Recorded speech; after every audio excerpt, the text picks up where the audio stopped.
moyeni ethempelini lasemoyeni ngapha la ngangisabatha khona emshadweni wami abantwana babengekho abazange kwaphela u2 yabantwana singabatholi sase siyahamba siyemoyeni ethempelini lasemoyeni ngapha la ngangisabatha khona ngafike ngacela umntwana ngikhumbula akumina ngacela umntwana unkosikazi wami wahamba wocela umntwana wayengazange ngitshela uzohamba yonikela acela umntwana iculo elalihlatshelwa ngesikhathi kunikelwa ngomsombuluko unkosikazi uyavuka ngitshela iphupho ukuthi cha ngiphuphe inkosi yasekuphakameni uThixo lenkosazana lithumele enye yamakhosazana layibiza lathi hamba uyotshela lo ukuthi uzothola ingane yomfana emhlophe namhlanje ikhona leyo ngane ngahamba ngoyibonga enkosini ayibonga inkosikazi okunye ke kuningi kakhulu imisebenzi siyibona kaShebeza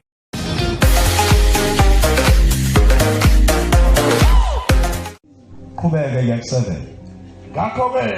lo muntu makangasho ukuthi uyakwemukelisa utho inkosi ngokuba ungumuntu ongqondo imbaxambili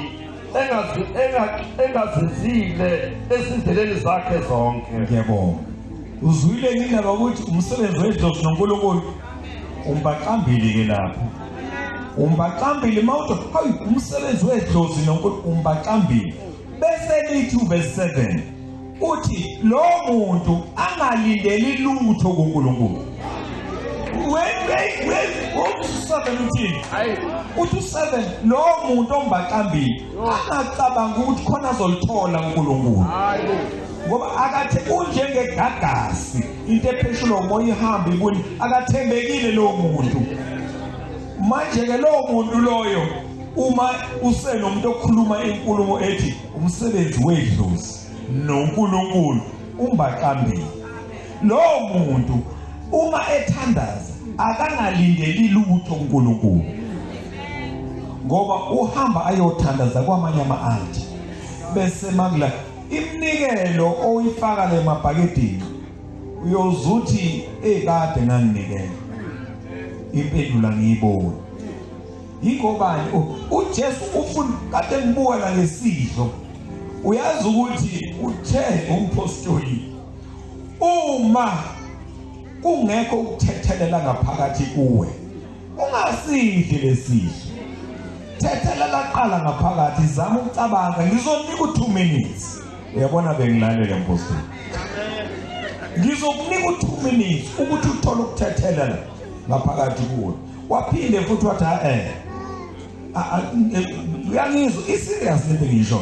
ngeke ngivume ukuthi udle isidlo nezibopho ngaphakathi kuwe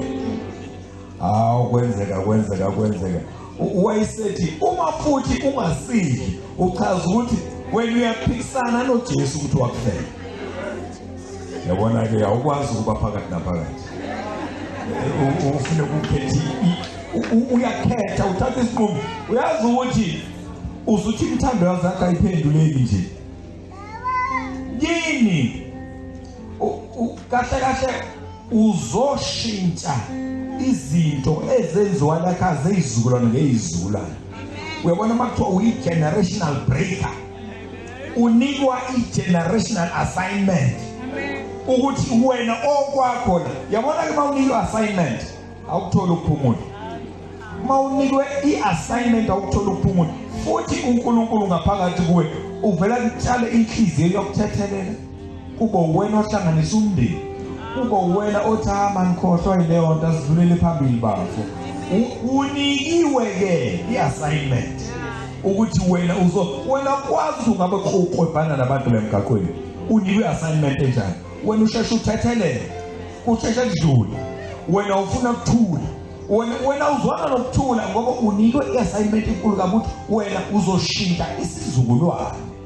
akufuneki-ke wena ubonakala uqhubhana nabantu ubhuquza la ngotshalulele ngezisu akho generation ozoyishintsha manje ke kufuneke lezo zinto uma ukhethiwe uyabona nje ukula ukhethiwe ukuthi uzoshintsha isizukulwane yini uyabona nje ukula awusanga nje la ucabanga ukuthi ubona ukuthi mina kuphela ngisindisiwe ekhaya uzuyishaya isifuba awuyikhetha uzokhipha isizukulwane eqhileni bokweqa imlilo ungene emgodini uhlale nabantu abangawabona nezinto ezikhothi inyawo emgodini kuthiwa unikwe impilo abantu bashupheka la namhlanje ingoba wantshontshelo wasuthi uyakumuntu umuntu uzokusiza zibuye impahla zakho yakhandwa lento ezohamba iyolanda impahla zakho ithema ikhandwa lento yawenza umsebenzi zabuye impahla zakho bese ayithi yenziwe ngawe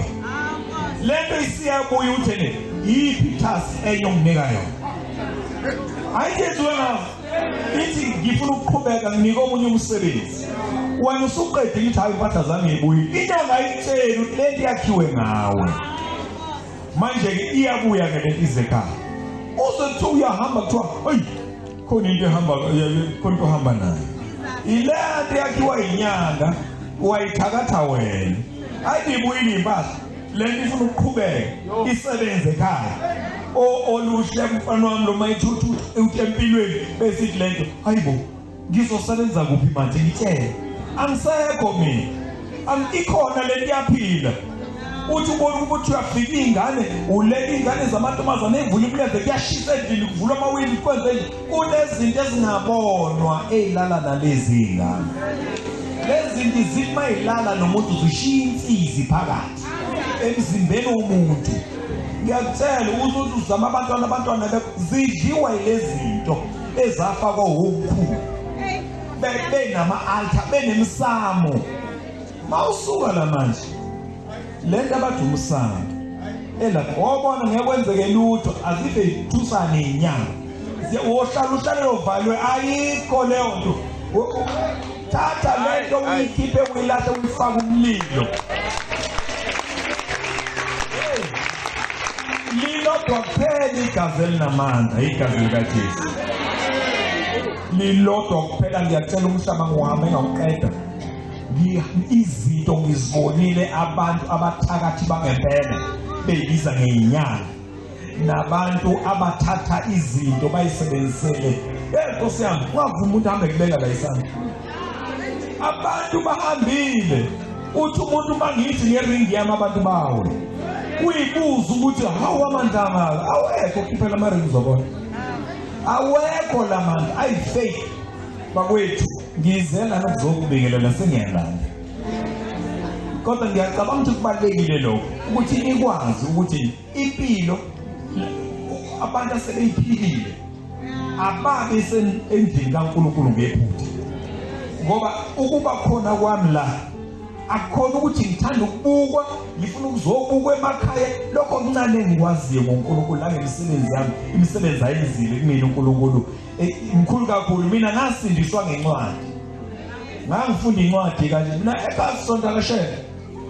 mina kuphela emsindisi abangifunda ukubona bangangiphosta nje imina kuphela ekhaya emsindisiwe kodwa kunendaba uvikele uJesu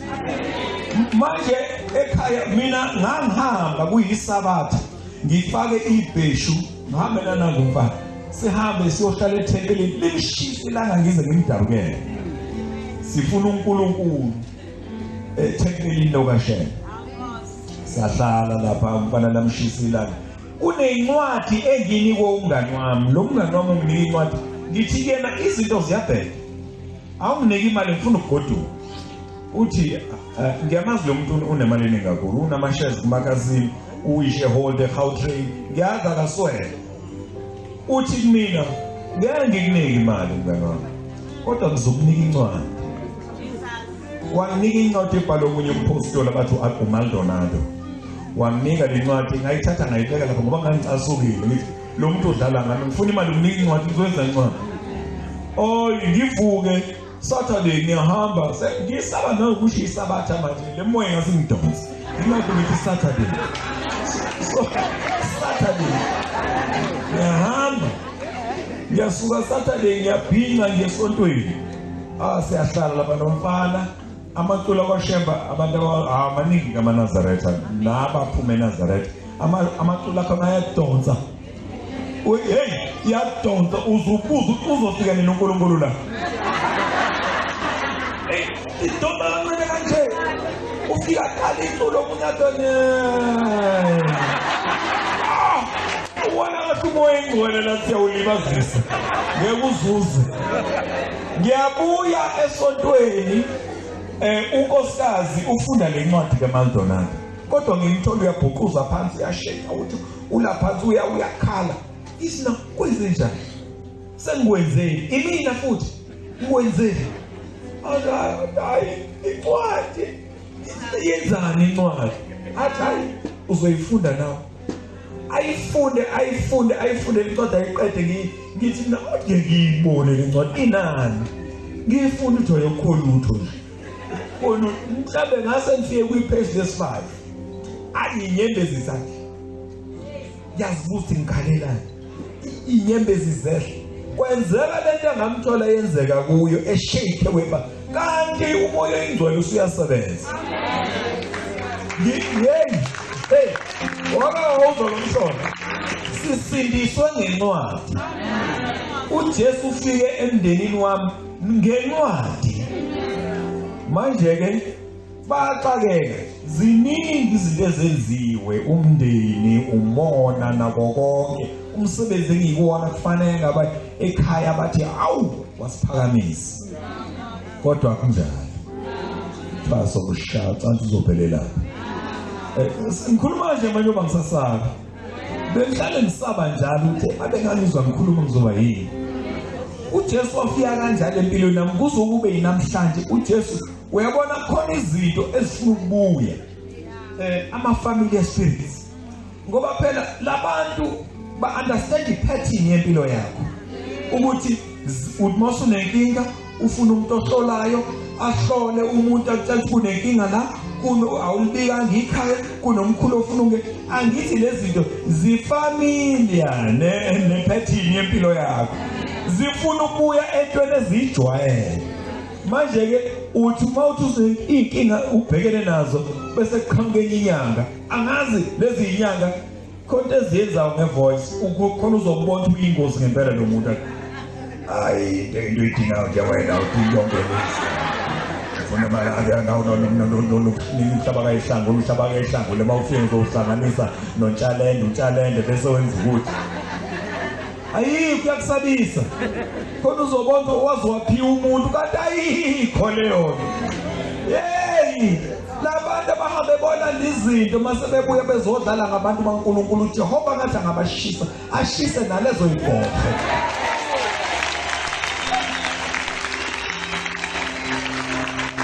baphelile bakhokhile imali abangenazo baye komashonisa benzela ubathathele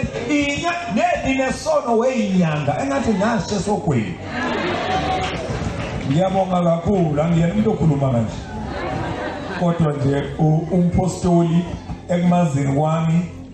ngibonga uNkulunkulu kungidirect angilethe la uyabona nje angimusha ke kule ndawo mina kusekhweli lami la kwesakamthetho endune nje la kaMthetho unkosikazi wami wakhona sengisho ukuthi ngiyazibona ngibamningi la angithi uzala kunempilo kodwa umbona umuntu esakhe esethenga iflat eduze kwenyanga ngapha komhlaba iyalingana ingoba ubona impilo uNkulunkulu ngiyakutshela usebenza ngezinye indlela uNkulunkulu usebenza ngomuntu uNkulunkulu uthumela umuntu mawuzohlala endlini wena uthi ekhatha ngena nje umuntu wabantu mina ayangizwani nabantu umuntu ohlala endlini uNkulunkulu uzosebenzisa kanjani ngoba usebenza ngabantu ufuneka athumele umuntu ukuze aqaqe inkinga yakho